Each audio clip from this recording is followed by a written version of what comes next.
right, guys, this is Crazy Kev here, and I'm here with my man, Ethan Goss. Ethan, how you doing, my man?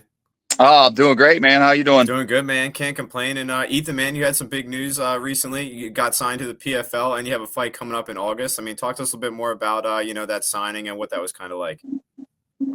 Yeah, we was actually the day before we were in talks with CFFC about going to Atlantic City August 31st, and they offered us a fight, and we kind of liked it, and we was just getting ready to say yes, and my manager sent me a text Sunday, and Rich Chow from the mag agency, he sent me a text Sunday and said they had a PFL opportunity August 21st, and I was like, yeah, what's the deets? And they dropped the details on me, and you know what I mean, talked it over with the coaches and answered it by Sunday evening, and was like, yeah, let's go, let's run it. There you go. No, it's definitely some awesome stuff, man. I'm looking forward to seeing you at the PFL. It's kind of a bummer, though. I was going to be at the CFFC event live, so it would have been cool to see you fight live. But now with the PFL, you mentioned, you're signed there. I mean, talk to us a little bit more about that. I mean, is this going to be a one-fight contract? Do you have a little bit more fights? Talk to us a bit more about that if you can. It's what they call an options contract. The way Rich explained it was, I guess they want to see what I can do. So it's kind of like it's a one fight guarantee, but kind of like a three. So for the next 12 months after the fight, they have the option to offer me two more fights.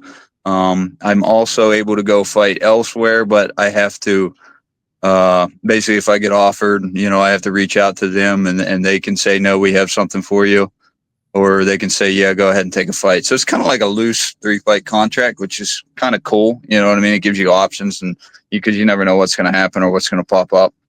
Yeah.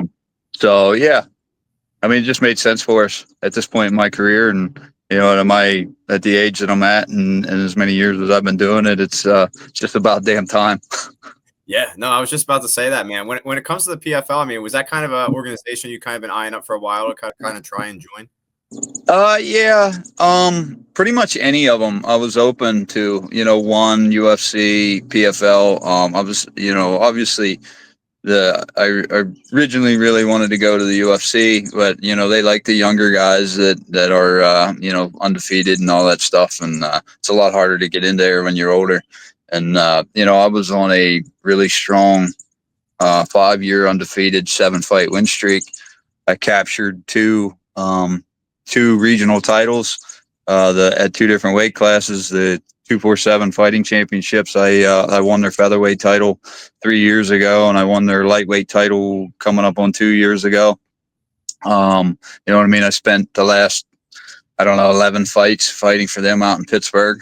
And, I made a hell of a run out there, and really built my name and brand and with the product, that I bring to the ring, and started to get some shine. And we knew something was going to come eventually, you know what I mean, doing what we were doing. And, PFL was the first one to call. Yeah, no, that's definitely awesome that you're going to get to compete with PFL, no doubt about it. And now when it comes to your upcoming fight, man, I mean, talk to us a bit more about your training camp. I mean, what are you kind of doing to prepare for this matchup here?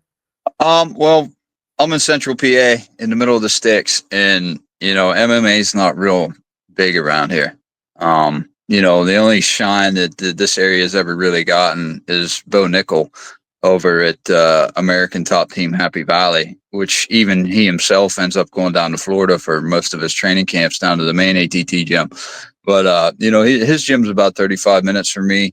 But I train at a gym called Gorilla House in Altoona, PA, and we're small, man. We don't have like big numbers or anything like that. We're in a huge, nice facility it's like 57,000 square foot with a gym floor and barbell clubs and anything you could ask for.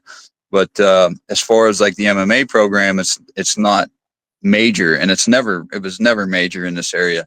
So, I mean, being at what I did and what I am doing with the limited resources that we have, I think a lot of people don't understand. And to me, that speaks volumes, because being able to do a lot with less says a lot of things.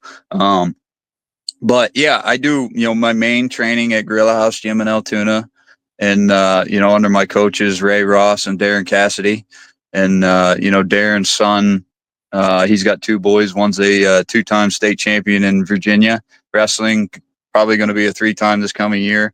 The older son is a state champion out of Bedford, PA. And, he was like number 23 ranked in the nation. Division I college wrestling was in the national tournament last year. So I spent a lot of time with those guys. And I do a lot of traveling to train too. I do a lot of cross training out in Pittsburgh with the guys out there like Justin Patton and Kama Worthy, who was in the UFC. Coach Isaac Greeley, who owns the Mad Factory, the guys at Stout, Lucas Siebert, who's on a rise right now. And then I just talked with some of the guys over at ATT Happy Valley, and we're going to be doing a lot of cross training there. And then we even went down to last camp. We went down to 50-50 in Fairfax, Virginia, with Ryan Hall's gym with Carlos Vera, who's active in the UFC right now in the bantamweight division, and Kaushik, who's actually getting to make his Contender Series debut August 19th. So we get to do a lot of cross training. Sucks to travel, but in order to compete at the level I'm competing at, that's what we got to do. Yeah, no doubt about it, man. And now when it comes to that cross training, I thought it was interesting that you mentioned you went over that 50-50 gym with Ryan Hall, because, when you were fighting Brady, he's been kind of a heel hook machine. I think he has like 4 of them in his last 4 fights or something along those lines. Now, with that being said, I mean, what did you kind of learn at that gym when you were preparing for that fight? Oh man, I learned a lot. Like their top pressure down there was something different. Like almost like with Carlos and Kaushik, like both, I'm a little bigger than them. I fight 1 to 2 weight classes above them. But when I got on the ground with them and they got on top of me, and I was like, wow, these guys are smaller than me. And like, I mean, I've spent a lot of time with a lot of like really good athletes and really good grapplers. Like I said, Isaac Greeley, who I mentioned earlier, is a Master 3 world champion. You know what I mean? And I don't really get held down like that. And I was kind of blown away, and I just, picked their brains about it a little bit. And, they explained to me like some of the things to do and what they were doing and all that stuff. And it was like, wow, okay. Yeah. I never really looked at it that way, but, the cool part of the game is it don't matter how long you've been doing it. If you're searching right, you're constantly, and you don't have an ego, you're constantly going to keep learning. You're constantly going to learn new things, figure out new options, figure out new ways to do things. And, that was awesome. And, when we were getting ready to fight Brady, we knew he was a heel hook guru, and you don't really see that too awful much in MMA. Not as much. I feel like you kind of seen it more before than you do now. And so we figured Ryan Hall's gym would be a great spot to go down. Unfortunately, Ryan, I didn't get to work with because he's, coming off injury. But, Carlos and Kaushik, both of those guys were really good, and they learned what they know off Ryan. So in that fight, I made a stupid mistake and, got caught and sucked to snap my 7-fight win streak. But, I tell everybody it's hard to be perfect that many times in a row in the sport, when there's so many ways to lose. So. Yeah. No, I definitely would agree with you when it comes to that aspect for sure, man. And now when you were fighting Brady, I mean, you mentioned, he had that heel hook game and whatnot. I mean, do you think that was maybe the toughest opponent you might have faced in your MMA career, maybe going into that, and then also maybe after the fight as well? No, to be honest with you, I feel like, I don't, and I don't mean no disrespect to Brady. I like Brady. He's a great kid, but I don't feel like Brady's a better fighter than me. I feel like Brady was better at a heel hook game than I was when I was at defending it. And, without his heel hook game, I don't feel like Brady could have beat me. I don't think Brady in the fight, he showed that he wanted no part of the stand up. And then, on the ground, I was able to reverse him quick. I even defended one of his heel hooks. I don't feel like Brady was as complete as a fighter as me. I just felt like Brady was great at one thing, and I messed up at defending that. And maybe I gave him a little too much respect. You know what I mean? Instead of me getting out there getting after it, maybe I gave him a little too much respect in that sense of being worried about what he was great at, which isn't a mistake I'll make again. But as far as one of the toughest guys that I've ever faced was, I always say John DeJesus. Was the first time I fought for the 247 belt. That was like the start of John's rise. That dude just was something different. And he went to Bellator right after he beat me. and cleaned up a Ukrainian kid that was 16-1 that was supposed to beat him, and then he beat another Brazilian guy that was 22-4 or 22-3 or something like that. When John was on the money, John was very, very impressive and very hard to beat. Yeah, no, fair enough. That definitely makes sense. He definitely seems like a tough opponent for sure. Now, another thing I was curious about as well. You know, the last fight was at featherweight. I mean, where could we maybe expect to see you for your next fight for your PFL? It's going to be featherweight. Yeah. I bounced around between featherweight and lightweight, but it was kind of an accident. I was supposed to. I won the featherweight title. I beat Brian Barberina's brother, Kevin Barberina, for the featherweight belt, and I defended it twice against Tobias Taylor and then Calvin Harbaugh, and then the third defense was supposed to be against Solo Hatley. And 2 days before the fight, I got a phone call saying that Solo wasn't going to make the weight, and I was like, all right, well, we'll just do a catch weight. And they come back and was like, yeah, he's not going to make a catch weight either. And I'm like, oh, what's he going to make? And they said 155. And they said he might make 155. And I said, all right, here's the deal. The 155-pound belt was vacant. Kama, the Death Star Worthy, held it before he went to the UFC. And when he went to the UFC, it got vacated. I said, I will fight Solo Hatley on 2 days' notice at 155 pounds for the lightweight title. And the 247 brass, they agreed to it. Solo luckily came in, made weight, and I ended up putting on a great performance that night against a guy that had, probably some of the heaviest hands that I've ever felt. I was in the ring with, and put on a great performance that night and outpointed him. And it was a tough fight. Got my cup broke in that fight. I had a little adversity, but there's that in every fight. And I ended up winning the lightweight title. So I held both belts. I was the first person in, 247 history to do that. And, then when we were supposed to fight Brady last April, and I got injured and had to have surgery. So then when we come back from injury and the surgery, I ended up defending the lightweight title first against Chris Rocket Rollins out of Virginia, who at the time was like number 1 ranked pound for pound guy in Virginia. And, I was able to have a really dominant performance that night and finished it in the first round and just kind of stayed on my stride. So I'm mainly a 145er. I can fight at 55. I'm kind of like in that threshold where I can go either or. 155 is nice though. I mean, you don't got to cut the weight and do all that stuff, but, yeah, mainly 145. And, that's where this fight's at for August 21st.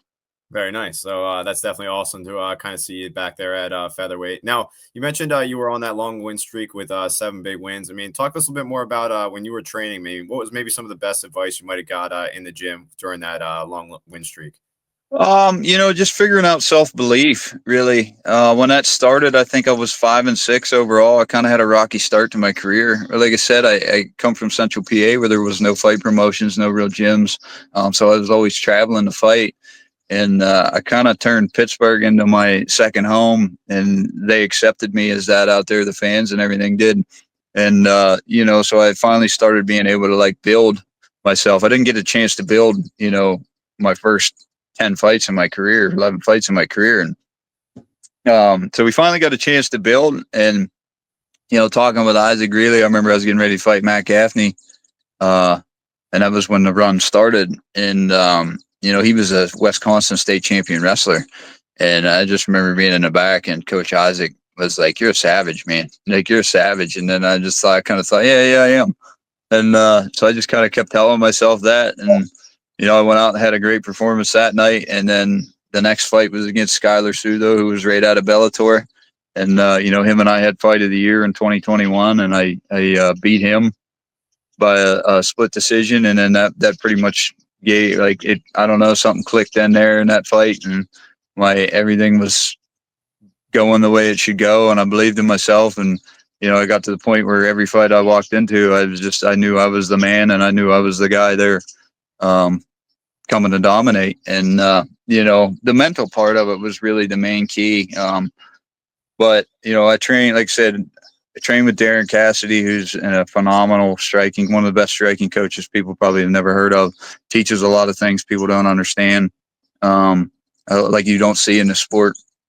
I collab with people like Chris Williams in Pittsburgh, and Coach Ray Ross. He's got 25 plus years of, you know, judo and jiu-jitsu and stuff under his belt. And, you know, I'm a black belt under him. Him and I are both the two black belts at the gym that kind of run the jiu-jitsu program and stuff.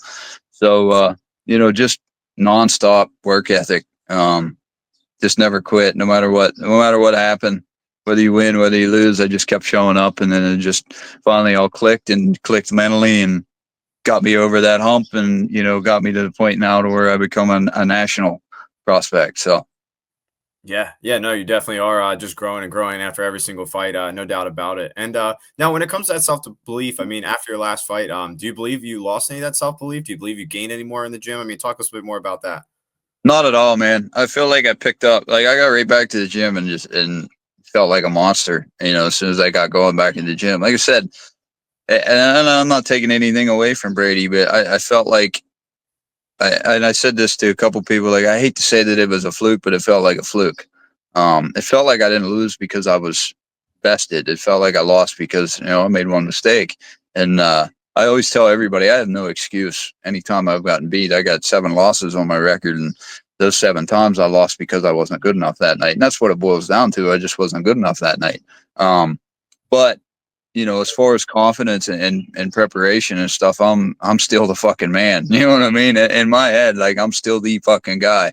And that's what I bring to the table. And when I go out to Pittsburgh and I get in front of like a lot of these other star players and stuff, and like even when I went down and trained with Carlos, you know, I can hold my own with these guys and even get the better of some of these guys. And it's like, I'm still here. I'm still the guy. You know, one loss doesn't define you. One little hiccup doesn't define you. You know what I mean? It built to the confidence and everything built to where it's so strong. Like, you know, it's going to take a lot to take that from me. Yeah, no, I definitely would agree 100%, man. And now, with you fighting on the PFL card in August, you're going to be sharing the card with some former PFL champs, even some former UFC fighters. I mean, what does that kind of mean to you to kind of share the card with such good fighters? Yeah, man, it's pretty cool. Actually, I get to share it with you know, a Pittsburgh phenom right now who's in the middleweight finals, Dalton Rasta. Been in the gym. I mean, I've never really trained with Dalton.